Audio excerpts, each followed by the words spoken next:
ఎండాకాలంలో ఎవరైనా ice cream తింటారు.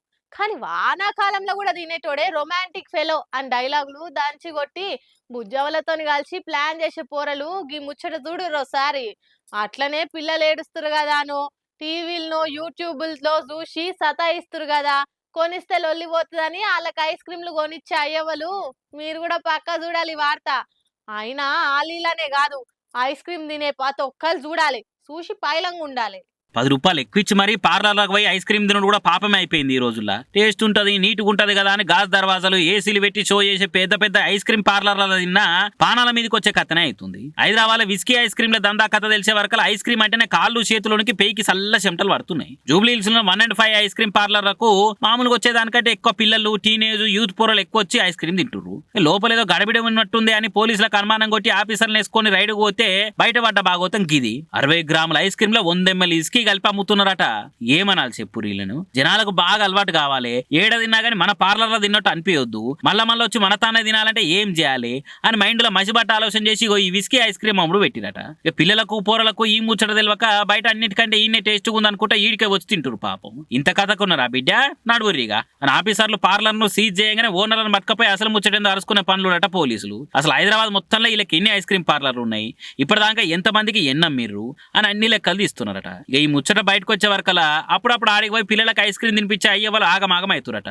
ఏడు బంద్ చేస్తారని ఆడికి పట్టుకపోయి ఐస్ క్రీమ్ కొనిపించిన పాపానికి ఆల పానం ఏమైతుందో అని ఇంటోళ్ళందరూ కూర్చొని ఏడిచే గాసారం వచ్చిందిగా అని అనుకుంటే నెత్తి నోరు కొట్టుకుంటారట. ఇట్లా పిల్లలు పబ్లిక్ పానాలను లెక్క చేయకుండా దందా పేరు మీద ఇటువంటి గలీజ్ కథలు పడ్డోళ్ళను లోపలేసి గట్టిగా బుద్ధి చెప్తేనే ఇంకోసారి ఇటువంటి కాకుంటుంటాయని విస్కీ ఐస్ క్రీమ్ ముచ్చటిన జనాలు గరమవుతున్నారు. ఎందుకైనా మంచిది, బయట ఏది తిన్నా కానీ జర వెనకము కూడా చూసుకోరు పైలం జర.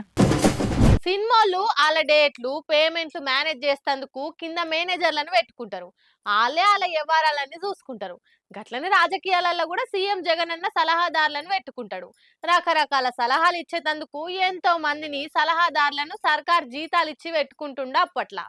ఇప్పుడు పవర్ పోయినాక కూడా పవర్ ఎందుకు పోయిందో చెప్పి మళ్ళా పవర్లకు పట్టుకొచ్చేటందుకు ఇంకో సలహాదారుణ్ణి పెట్టుకుంటుండట. మావోన్కి రెండే మంచి గుణాలు. ఒకటి మావోన్కి ఏం తెలియదు, ఇంకోటి ఎవరైనా చెప్తే వినడు అన్నట్టే చెప్పుకుంటారు జగనన్న దగ్గరోళ్ళు. ఇంకొకరు మాటనేనని జగనన్నకు సలహాదారులు అవసరమా అని అంటుంటారు జగనన్న గురించి ఎరికేనోళ్ళు. కొత్తగా జగనన్న ఆళ్లమోహన్ సాయిదత్ అనేట ఆయనను సలహాదారునిగా పెట్టుకున్నట. ఇక ఆయన వైసీపీని మళ్ళా పవర్లకు ఎట్లా దేవాలి, బాబు సార్ని ఎట్లా బొడగొట్టాలి, పంకరెక్కలకు మళ్ళా కరెంట్ ఎట్లా సప్లై చేయాలి అన్ని సలహాలు ఇస్తారట. ఆ సలహాలతోటి జగనన్న ప్యాన్ కు ఓవర్ ఆయిలింగ్ చేస్తారట. ఈ కొత్త పెట్టుకున్న సలహాదారుడు మోహన్ సాయి ఇది వరకు బాబు సార్ తాను కూడా పనిచేసిందట. మొన్నటి ఓట్లప్పుడు ఈటల రాజేంద్రం సార్ కూడా సలహాలు చెప్పినట. అంతకుముందు ఒకసారి అమిత్ షా సార్ కు సలహాలు ఇచ్చిందట.